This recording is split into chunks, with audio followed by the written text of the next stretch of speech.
તો કેમ છો મિત્રો? આજે આપણે શેરડીમાં અહીંયા જવાનું છે અને આપણા સંજયભાઈ મર્સિડીઝને સાફ કરે છે. આ રે આપણી મર્સિડીઝ.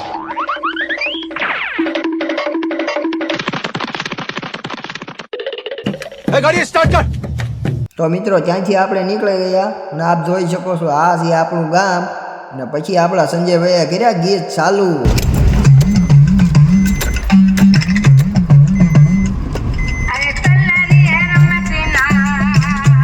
પછી મિત્રો આપણા સંજયભાઈ તો સડાવ્યો રોડે ઇક્કો અને પછી સંજયભાઈએ જવા જ દીધી બહાટી.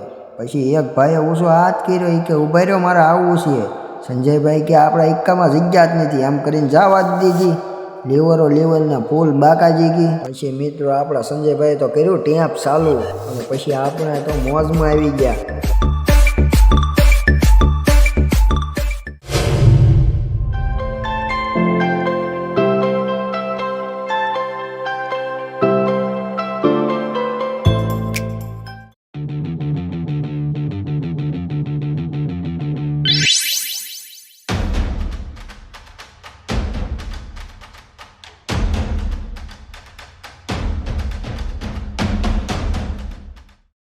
તો ફાઇનલી મિત્રો આપણે સીમાડાવાળા મેળીમાં અહીંયા પહોંચી ગયા છીએ અને હવે આપણે જઈશું દર્શન કરવા.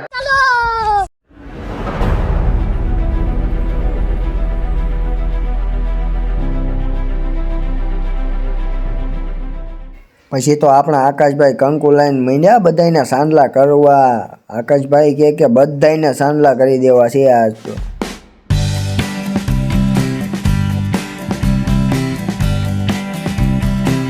ફાઇનલી મિત્રો આપણે અહીંયા દર્શન કરી લીધા છે મેલડીમાંના.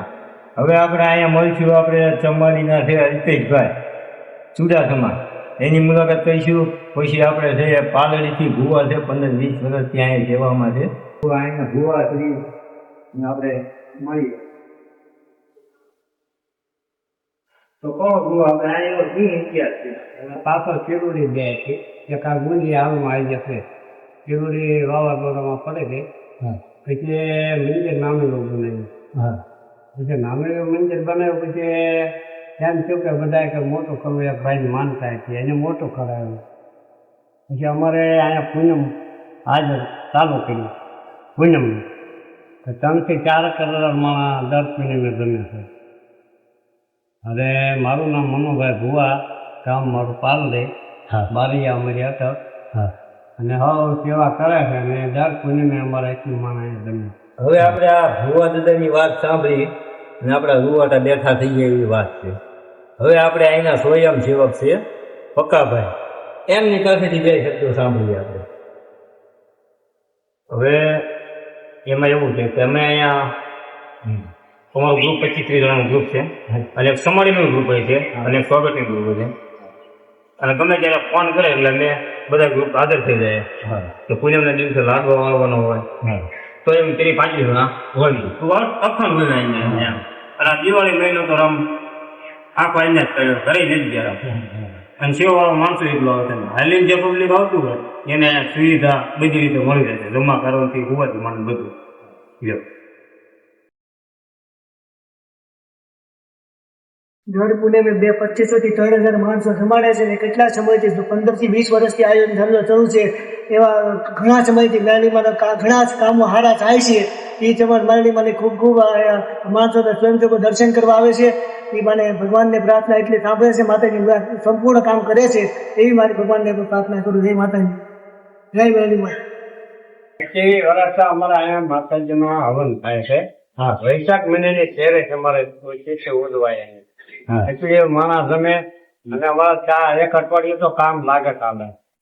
અને એવું કઈ એટલા હોય અને હવન ની જે અમારા નાળિયેર ઉમાઈ જાય પછી અમારા પૂર્ણાવતી થાય.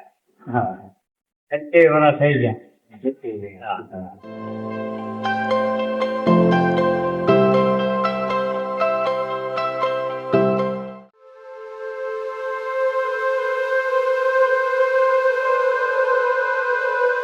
તો ફાઇનલી મિત્રો આપણે દર્શન હવે કરી લીધા છે. હવે આપણે અહીંની જગ્યાએ જોઈશું કે શું શું અહીંયા છે. જો અહીંયા ઠંડા પાણી ગોળાના કોઠીના પાણી પીવો હોય એ માટે કોઠીના પાણી છે. પછી આપણે આગળ આવીએ તો અહીંયા ફ્રીઝરના પાણી જેને પીવો હોય ડીઝલ છે. પછી આગળ મિત્રો આપણે હાલીએ તો અહીંયા જો વાસણ ઉટકવાની ચોપડી છે, વાસણ ધોવા માટે બધી સુવિધા છે, સંડાસ બાથરૂમ છે. જો અહીંયા આપણે બેસવા માટે જગ્યા છે, પછી ઘોડિયા છે, બહુ સારી સુવિધા છે. અહીંયા ઘોડિયાના ખોયા બોયા પણ નાના બાળકો માટે મળી જશે. તો મિત્રો અહીંયા ત્રિશુલ છે. તો આપણા આકાશભાઈએ તો વેન કર્યું છે, એ કે ત્રિશુલ લઈ જવું તો ઘરે જ લઈ જવું.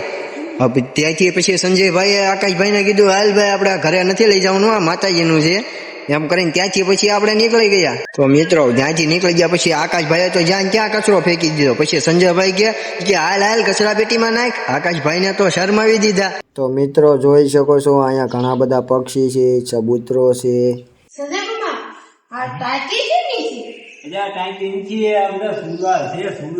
ફાઇનલી મિત્રો જોઈ શકો છો અહીંયા આપણે જમણવાર પતે તે પછી અહીંયા આપણે હાથે જ પોતે જ પોતાની ડીશ ધોવામાં આવે છે. તો આ જોઈ શકો છો, જો અહીંયા આપણે ખુરશી છે, અહીંયા કોઈ બેસીમાં એકતા હોય, હાલીમાં એકતા હોય, એની માટે ખુરશીની વ્યવસ્થા છે.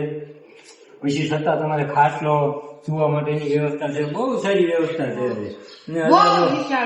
વિશાળ જગ્યા છે અને હજારોની સંખ્યામાં અહીંયા તો માણસો જમે છે. આ તેની માટેનો હોલ છે આખો જમવા માટેનો.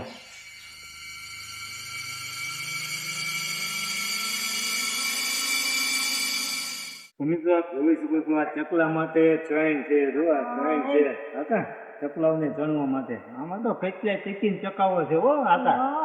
હા આપણે જો પાણી પીએ છે. જો આખો આપણે અહીંયા ભગત બની ગયો છે, સેવા કરે છે. જો ચકલાઓની, ચકલાઓ માટે પાણી ભરે છે ભાઈ અમારા આકાશભાઈ.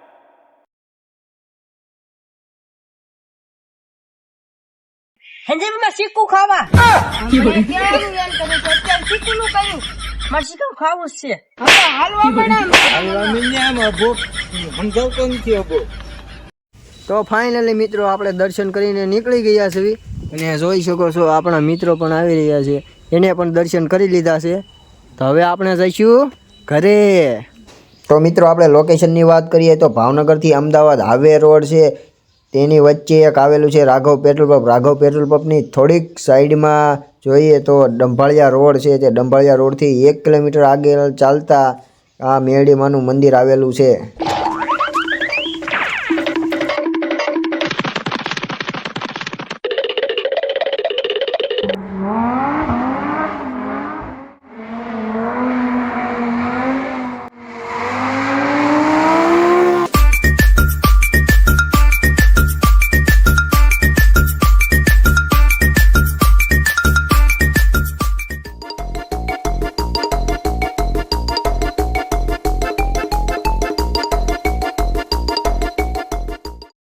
તો ફાઇનલી મિત્રો આપણે ઘરે પહોંચી ગયા છીએ, આપ જોઈ શકો છો. અને આપણા મિત્રો પણ આવી ગયા છે ઘરે. તો આપણા મિત્રોને 2 શબ્દ કહેવાનું કહેશું. હવે આ બધા ટાઈમ થઈ ગયો, હવે ઘરે જઈએ.